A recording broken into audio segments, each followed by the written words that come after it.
यसमा सबभन्दा धेरै चाहिँ अब किवी फलमा भिटामिन सी छ। हजुर। त्यसको साथमा एन्टिअक्सिडेन्ट, फाइबर हजुर। यो या रहेको छ। संसारमा र यो चाहिँ कुन प्रजातिको किवी हो त र यसको नाम चाहिँ के हो हैन? अब यसको विशेषताहरूमा चाहिँ यसको गुदी रातो हुन्छ।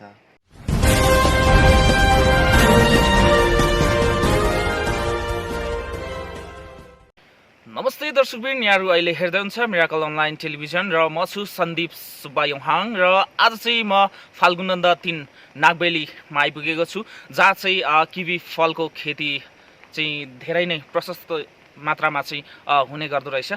जुन ठाउँ चाहिँ हामीलाई जानकारीमा आयो र त्यही ठाउँमा चाहिँ हामी आइपुगेका छौँ। दर्शकवृन्द, तपाईँहरूले यो मेरो पछाडि ब्याकग्राउन्डमा चाहिँ देखिरहनु भएको छ, यो चाहिँ सबै चाहिँ किवी फलको खेती रहेको छ यो सब। र यो जुन खेती चाहिँ राजेन्द्र सोजे राई उहाँले चाहिँ गर्नुभएको खेती हो र हामी तपाईँहरूलाई यसको मेहनत कति लाग्छ र कुन मौसममा चाहिँ यसलाई फलाउन सकिन्छ र यसको मलहरू चाहिँ कुन कुन प्रकारको चाहिँ लाग्ने गर्दछ, यो विषयमा चाहिँ हामी उहाँसँगै चाहिँ हामी भलाकुसारी गर्नेछौँ। र आजको बसाइमा चाहिँ हामीले किवी फल खेती सम्बन्धी चाहिँ कुराकानी गर्नको लागि हाम्रो राजेन्द्रजी हुनुहुन्छ, उहाँसँग चाहिँ हामी यो किवी फलको विषयमा चाहिँ हामी कुराकानी गर्नेछौँ र ढिला नगरिकन उहाँलाई हाम्रो मिराकल अनलाइन टेलिभिजनमा स्वागत गर्न चाहन्छु। स्वागत छ यहाँलाई। धन्यवाद, नमस्ते। तपाईँले यो किवी फल खेती गर्न थाल्नु भएको चाहिँ कति वर्ष चाहिँ भयो त? लगभग अब 7 वर्ष सकेर 8औँ वर्षमा प्रवेश गरिँदैछ। तपाईँले चाहिँ यो किवी फल चाहिँ सुरुमा कहाँबाट चाहिँ यो बिरुवाहरू चाहिँ उब्जनी गरेर कहाँबाट ल्याएर चाहिँ तपाईँले यो खेती सुरु गर्नुभयो त? हजुर, सुरुमा हामीले अहिले त किवी जोन भएको छ। हजुर। साखेजोङ, इलाम जिल्लाको साखेजोङबाट टेकबहादुर विष्ट र उहाँको छोरा गङ्गा विष्टकोबाट हामीले लिएर यसरी रोपिएको हो। तपाईँले चाहिँ यो वार्षिक चाहिँ कति टन जति चाहिँ उब्जनी गर्नुहुन्छ यो किवी? अझै सबै त मेच्योर्ड भएको छैन, रोप्ने क्रम पनि जारी भएको छ। यो मेच्योर्ड भएको चाहिँ हामी अहिले हेर्नेछौँ। सबै मेच्योर्ड हुँदाखेरि चाहिँ लगभग 7 देखि 10 टन फलाउने लक्ष्य राखेर अहिले काममा लागिरहेको अवस्था। यो चाहिँ विशेष गरेर चाहिँ कस्तो खालको जग्गामा र यसलाई चाहिँ तापक्रम कति र यो चिसोपना चाहिँ कति चाहिन्छ त यो किवी फलको लागि? विशेष गरेर यो किवी फल चाहिँ मध्य पहाडमा नै हुन्छ भनिएको छ। हजुर। र त्यसमा पनि अब तल्लो क्षेत्रमा, तल्लो उचाइमा कहाँदेखि हुन्छ भन्दाखेरि जहाँ चाहिँ सुन्तला र कागती फल्छ त्यो ठाउँबाट माथितिर 2000 मिटरको उचाइसम्म चाहिँ व्यावसायिक आम्दानी एकदमै राम्रो हुन्छ भनिन्छ। र फल्न चाहिँ त्यसो त अब 2900 मिटरको उचाइसम्म पनि फल्छ भन्छ। तर अब त्यसमा अब केही साइजहरू राम्रो नआउला, केही सानो फल्ला। तर व्यावसायिक आम्दानीको लागि 2000 मिटरसम्मको उचाइ चाहिँ राम्रै मानिँदो रहेछ। हजुर। अनि यो किवी फल चाहिँ कति प्रकारको चाहिँ हुन्छ त? यो किवी फल यो 70 प्रजातिभन्दा बढी प्रजातिको संसारमा छ भन्छ। तर यहाँ अब हामीले रोप्दै गरेको चाहिँ तत्कालमा अब रेड किवी एउटा प्रजाति भयो। हजुर। त्यसै त्यसै गरेर अरू प्रजातिहरूमा अब मन्टी भयो, एबोट भयो, त्यसै गरेर यो एलिसन भयो, मन्टी, एबोट, एलिसन, रेड हेवार्ड, 4-5 प्रजातिको चाहिँ हरियो किवीमा र रेड किवी चाहिँ एउटा प्रजातिको मसँग चाहिँ रहेको छ। अनि यसलाई चाहिँ फलाउनको लागि र गोडमेल र मल चाहिँ के लाग्छ त यसमा? तपाईँले अहिले जुन यो किवीमा चाहिँ तपाईँले युज गरिरहनु भएको मलहरू चाहिँ बताइदिनुहोस् न। यो मलहरू चाहिँ प्राय गरेर प्राङ्गारिक मलहरू नै मैले प्रयोग गर्दै गरेको अवस्था हो। यहाँ हरेक बोटमा जस्तो कि 60 केजीको दर मल मैले प्राङ्गिक मल लाउने गरेको छु र त्यसमा चाहिँ अरू चाहिँ यो विशेष गरेर घरेलु रूपमा तयार भएको खरानी हजुर चाहिँ प्रयोग गरिएको छ र अरू अब गोडमेलहरूमा चाहिँ अब विशेष गरेर काँडछाड चाहिँ अब विन्टरको सिजनमै हजुर पुस माघमा चाहिँ मैले गर्ने गरेको छु।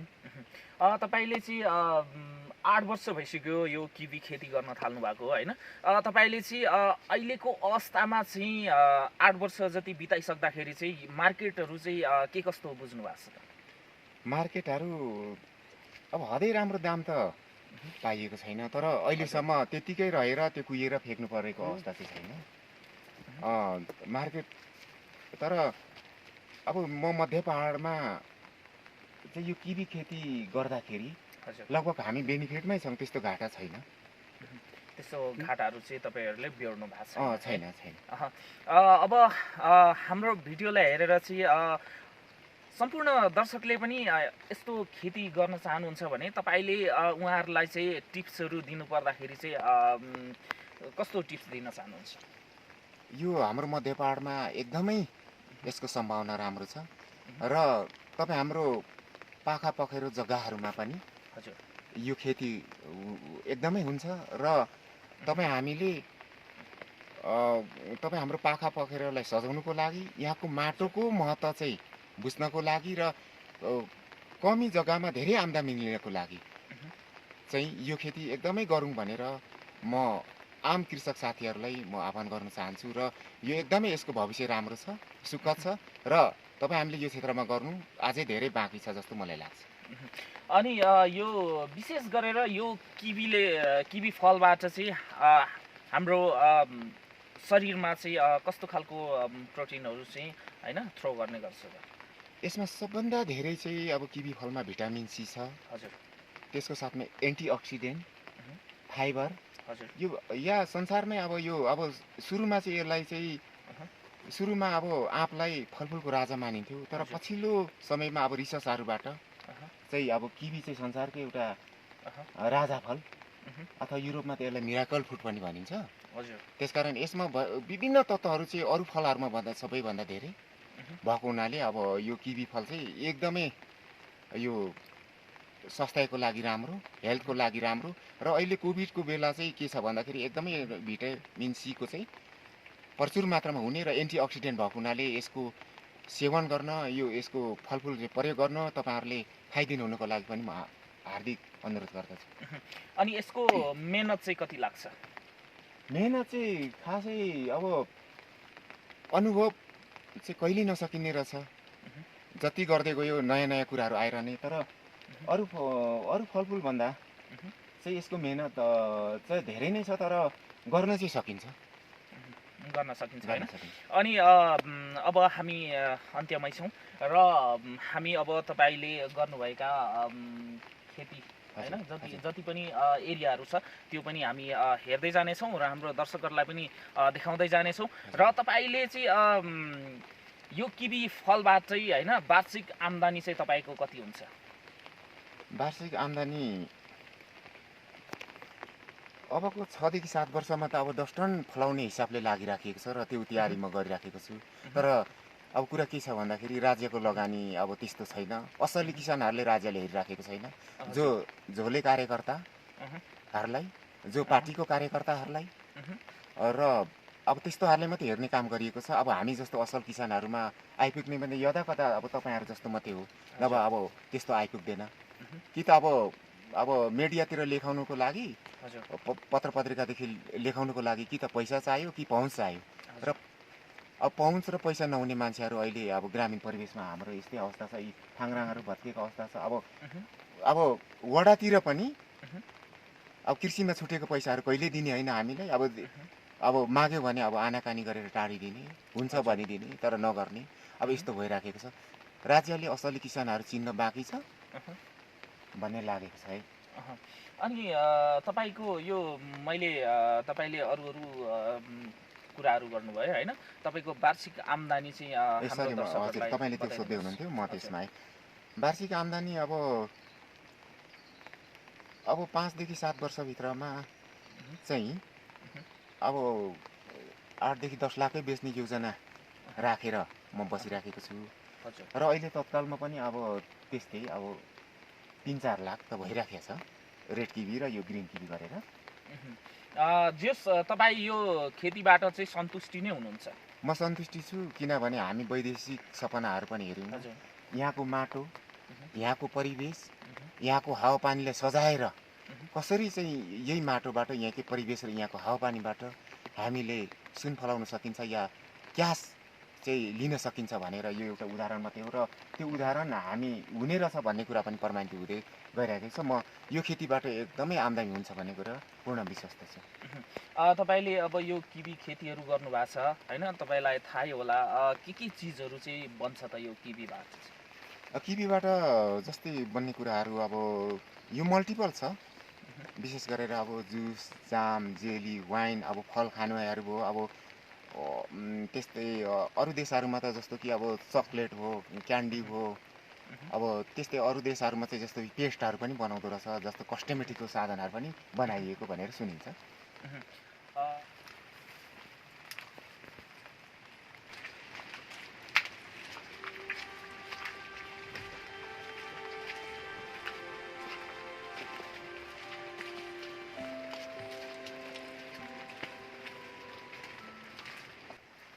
दर्शकबिन यहाँ माथि यो तपाईँहरूले देखिरहनु भएको छ, यो यसैलाई चाहिँ किवी फल भनिँदो रहेछ होइन।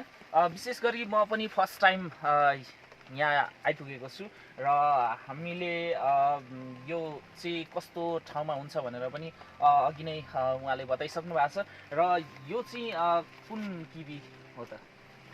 यो मन्टी हो। मन्टी किवी है। हजुर। यो चाहिँ एकदमै प्रशस्तै नै फलेको छ होइन। अब यसलाई चाहिँ तपाईँले चाहिँ यतिको बनाउनलाई चाहिँ कतिको मेहनत गर्नुभयो? निकै नै मेहनत गरियो। अब सामान्य अब यसलाई चिल्डिङहरू गरियो, अनि अब मल लगाइयो, माछाहरू बनाइयो र यसमा अब मलको साथमा पछिल्लोमा अब पछिल्लो चरणमा यसको वरिपरि गौमूत्र पनि मैले लाम्ने काम गरेँ। हजुर। अब अर्को प्रजातिको किवी चाहिँ कहाँ रहेको छ? हजुर।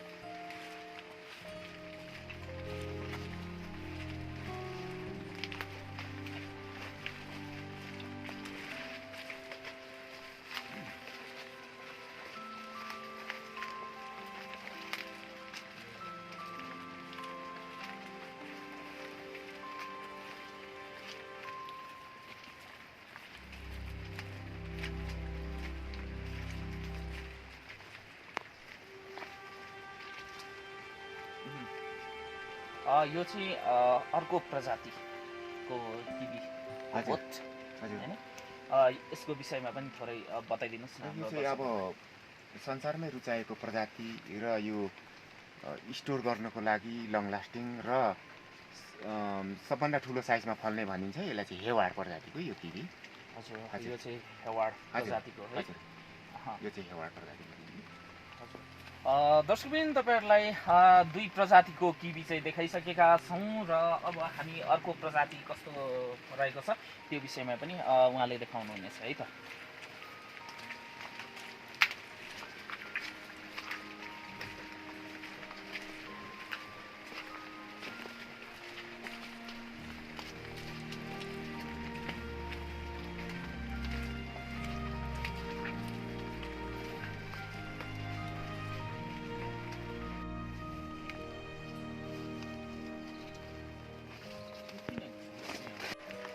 हजुर। यो चाहिँ एबोर्ड जातको हो। हजुर। यो चाहिँ अलिकति हाम्रो ठाउँमा चाहिँ रेड किवी पछाडि अलिक यो छिटो फलेको पाइयो, तर राम्रो साइजमा यो पनि फल्छ। जस्तो कि यसलाई चिल्लिङ पनि त्यस्तो गर्नु नपर्ने रहेछ। लगभग यो एउटा भेट्नुमै एउटा मात्रै फलेको देखिन्छ यी। हजुर। हामीले टोटल्ली 3-4 प्रजातिको हेरिसक्यौँ।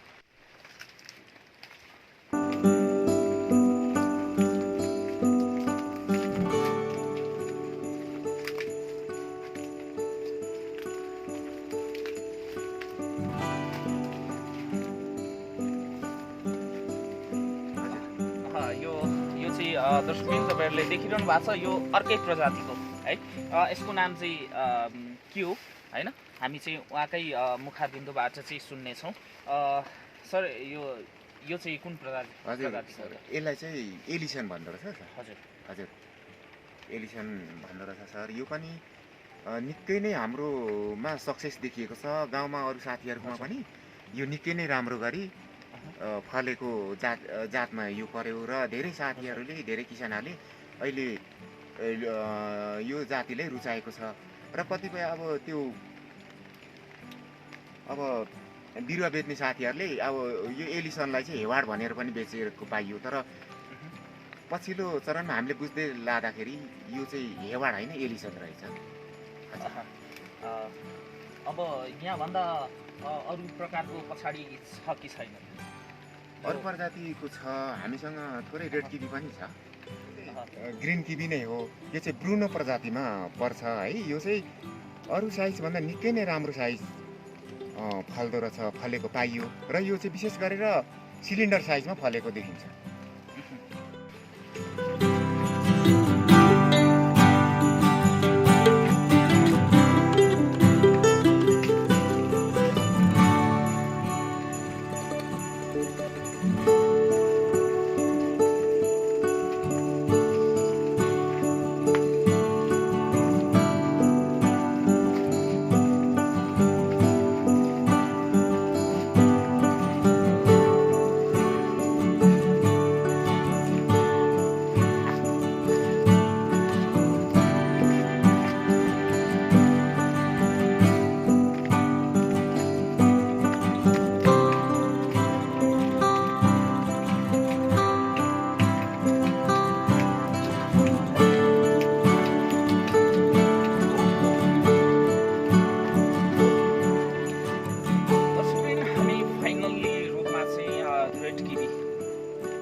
तपाईहरुले देख्न सक्नुहुनेछ यो सबै रेड किवी हैन त सर? रेड किवी यो चाहिँ तपाईले कति जति जमिनमा चाहिँ यो खेती गर्नुभएको छ? यो त्यस्तो धेरै त छैन मसँग, लगभग 1 रोपनी जति। हजुर 1 रोपनी जतिको क्षेत्रफलमा चाहिँ तपाईले यो रेड किवीको चाहिँ खेती गर्नुभएको छ है। तपाईले चाहिँ यो रेड को चाहिँ खेती गर्न थाल्नु भएको चाहिँ कति भयो? यो पनि लगभग 5-6 वर्ष जति। 5-6 वर्ष जति भइसक्यो है। लगभग 6 वर्ष। अरू किवीलाई छोडेर यो रेड किवी मात्रै तपाईले चाहिँ 1 सालमा चाहिँ कति टन जति चाहिँ निकाल्नुहुन्छ? यो अहिले टनै त नभनौँ, तर जस्तो हजुर 4 देखि 5 क्विन्टल। 4 देखि 5 क्विन्टलसम्म चाहिँ निकाल्नुहुन्छ है। अनि यो चाहिँ कस्तो मौसममा हुन्छ र यसको विषयमा पनि र यसको विशेषता पनि हाम्रो दर्शक श्रोताहरूलाई चाहिँ जानकारी दिनुहोस् न। यो रेड किवीको बारेमा त्यस्तो धेरै त मेरो अध्ययन छैन, तर अब यसलाई चाहिँ हजुर यो अब म यो हामी भएको ठाउँ ठ्याक्कै 2000 मिटर हो।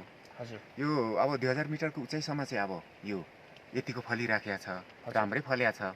हजुर अब यसको विशेषताहरूमा चाहिँ यसको गुदी रातो हुन्छ। हजुर र यो यसको झुस हुँदैन। हजुर अनि अर्को कुरा भनेको चाहिँ यसमा चाहिँ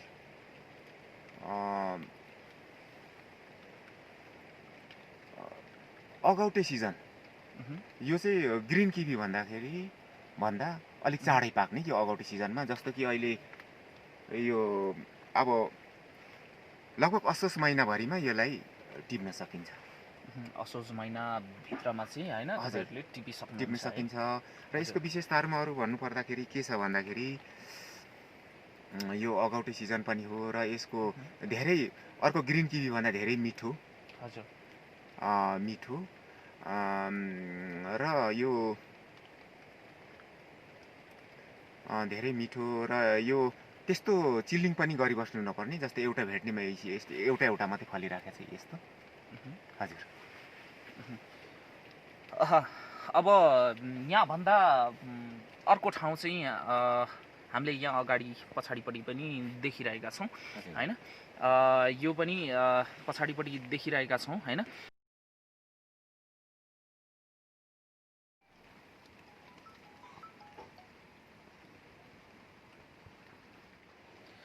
दर्शकवृन्द हामीले सम्पूर्ण प्रजातिको किवीहरू चाहिँ हेरिओरी चाहिँ हामी बाहिर फाइनल्ली निस्किसकेका छौँ र यहाँ पनि नयाँ बोटहरू किवीको नयाँ बोटहरू चाहिँ चियाबारी भित्रभित्र तपाईँहरूले देखिरहनु भएको छ र उहाँले चाहिँ यो चियाबारी भित्र पनि किवीको नयाँ गाछहरू चाहिँ रोपिरहनु भएको छ। तपाईँहरूले ब्याकग्राउन्डमा अलरेडी देखिरहनु भएको छ। सर तपाईँले चाहिँ यो चियाबारीमा पनि किवीको बिरुवाहरू चाहिँ हाल्नु भएको रहेछ होइन? किन अब पहिला तपाईँले यो चिया खेतीहरू पनि राम्रै नै गर्नुभएको थियो कि? चिया खेती राम्रै गरिएको थियो। अब यो बुबाकै पालामा रोप्नु भएको केही म्यानेजमेन्टहरू त मैले पनि गरेँ। तर पछिल्लो चरणमा चाहिँ के भयो भन्दाखेरि अब यसबाट फाइदै नहुने। हजुर। पहिलो कुरा फाइदा नहुने, फाइदा पनि धेरै जस्तो कारखानावाला साथीहरूलाई मात्रै। र यो अर्को कुरा यो चिया प्लकिङ गर्नुको लागि श्रम शक्ति गाउँमा नपाइने, यो दुईवटा कारणहरूले गर्दाखेरि चाहिँ मैले बेनिफिटको हिसाबले र श्रम शक्ति नपाउने हिसाबले चाहिँ मैले यो म्याक्सिमम अब 4-5 वर्ष पछाडि यो चिया अटोमेटिकली तरी मास्ने ढङ्गले मैले किवी लगाउने सोच बनाएको यो चियाबारीबाट। यहाँनिर नयाँ गाछमा पनि फलिरहेछ होइन? अब तपाईँको चाहिँ विशेष अब चाहिँ यही किवी खेतीतिरै जान्छ होइन? हजुर, एकदमै किवी खेतीतिरै जाने। र अब यहाँको माटो, यहाँको हावापानी, यहाँको परिवेश चाहिँ गर्दा के नहुने रहेछ, या यहाँको हेपिएको या फ्याँकिएको डाँडा काँडा, फुर्काफुर्की सुर्कासुर्की जग्गालाई चाहिँ कसरी सदुपयोग गरेर पैसा आउने मेन स्रोत बनाउन सकिने रहेछ भने एउटा सानो उदाहरण चाहिँ म पस्कनको लागि पनि यो काम म गरिराखेको छु। दर्शकवृन्द, तपाईँहरूलाई चाहिँ हामीले आजको बसाइमा चाहिँ किवी खेती होइन यो कसरी गरिन्छ, यो कस्तो फल्दो रहेछ र यो चाहिँ कस्तो हावापानीमा चाहिँ हुँदो रहेछ र यसलाई चाहिँ माटो कस्तो चाहिने र मलजल पनि कस्तो गर्नुपर्ने, यो विषयमा रहेर चाहिँ हामीले कुराकानी गऱ्यौँ। र तपाईँहरूलाई पनि यदि किवीको बिरुवा र फल चाहिएको खण्डमा चाहिँ उहाँलाई सम्पर्क गर्न सक्नुहुनेछ। तपाईँलाई यो किवीको बिरुवा र फल चाहिएको खण्डमा चाहिँ सम्पर्क गर्नुपर्दाखेरि तपाईँको नम्बर पनि हाम्रो जति पनि हाम्रो भिडियो हेर्दै हुनुहुन्छ उहाँहरूलाई चाहिँ तपाईँको सम्पर्क नम्बर ठेगाना मिल्छ भने चाहिँ सेयर गरिदिनुहोस् न। हजुर, यसमा चाहिँ म बेली गुराँस सृजनशील समूहको अध्यक्ष पनि हो। विगत यो 10-12 वर्षदेखि अहिले यो हामी क्रियाशीलमा छौँ र मेरो मात्र होइन, यहाँ अन्य समूहको साथीहरूको पनि किवी छ, या मेरो समूहको सदस्य साथीहरूको पनि किवी छ, जसले गर्दाखेरि अब किवी फल या त ग्राफ्टिङ बिरुवाहरू, हेवाड, रेड किवी, एलिसनको बिरुवा यदि चाहिन्छ भने अब मेरो मोबाइल नम्बर तपाईँहरूलाई दिन चाहन्छु। NTC number 9862 66 55 40। यो नम्बरमा तपाईँहरूले सम्पर्क गर्नुभयो भने तपाईँहरूलाई चाहिँ धेरै कुरामा म जानकारी गर्ने या सेवा सुविधा दिने चाहिँ तपाईँहरूलाई म जानकारी गराउन चाहन्छु। दर्शकवृन्द, हामी एकदमै अन्त्यमा आइसकेका छौँ र आज तपाईँहरूलाई यो रेड किवीको प्रकारहरू पनि तपाईँहरूलाई बताइसकेका छौँ र अब चाहिँ फाइनल्ली हामी अन्त्यमा आइसकेका छौँ। सर, तपाईँले पनि हामीलाई चाहिँ यो किवीको विषयमा चाहिँ थोरै धेरै जानकारी दिनुभयो र तपाईँले पनि एकदमै अमूल्य समय चाहिँ खर्चिएर हामीलाई पनि तपाईँको किवी हरू देखाइदिनु भयो र यो खेती कसरी गरिन्छ त्यसको विषयमा पनि जानकारी दिनुभयो। त्यसको लागि पनि हामी र मेरो सम्पूर्ण टिमको तर्फबाट चाहिँ तपाईँलाई पनि म एकदमै हृदयबाटै धेरै धेरै धन्यवाद दिन चाहन्छु है त। दर्शकवृन्द, आजको हाम्रो भिडियो चाहिँ तपाईँहरूलाई के कस्तो लाग्छ कमेन्ट मार्फत तपाईँहरूले सल्लाह सुझाव प्रतिक्रिया पनि दिनुहोला र यसै गरी यस्तै भिडियो हेर्नको लागि चाहिँ तपाईँहरूले हाम्रो च्यानललाई सब्सक्राइब गर्नुभएको छैन भने सब्सक्राइब पनि गरिदिनु होला भन्दै आजको बसाइबाट क्यामेराम्यान नरेश राईको साथमा म सन्दीप सुब्बा योङहाङ पनि बिदा हुन चाहन्छु। हस्त नमस्ते।